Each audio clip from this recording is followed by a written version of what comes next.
अस्सलाम वालेकुम, मेरा नाम है अलकिया सिद्दीक। मैंने आज एक किताब का मुताला किया है। इस किताब का नाम है उम्र और शहजादी पारो। यहाँ पर आपको जंगल का नजारा नजर आ रहा होंगे, शहजादी नजर आ रही होंगी, शहजादा घोड़े पर सवार नजर आ रहा होगा। पीछे पूरे कहानियों के नाम लिखे हुए, मैं आपको अंदाज से बताती हूँ, इतने अच्छे साइज में लिखे हुए कि मेरे को पूरी अच्छी तरह से समझ में आ रहा है। मैं आपको मेरे अंदाज में कहानी सुनाना चाहती हूँ। मुल्क चीन की शहजादी पारो बेहाल मोटी थी। वो अपने मोटे जिस्म की वजह से तंग आ गई थी, लेकिन इसके बावजूद वो जब भी खाना शुरू करती तो खाती ही चले जाती थी।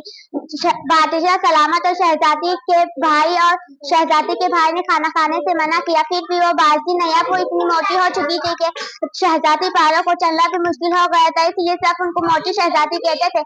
मोटी शहजादी अक्सर अपने कमरे में बैठी हुई नजर आती थी।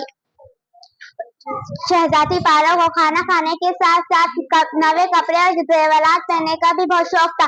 वो हर वक्त अपने लिए कपड़े बनाती और पहनती थी। आज वो हर वक्त अपने लिए कपड़े बनाती और पहनती थी।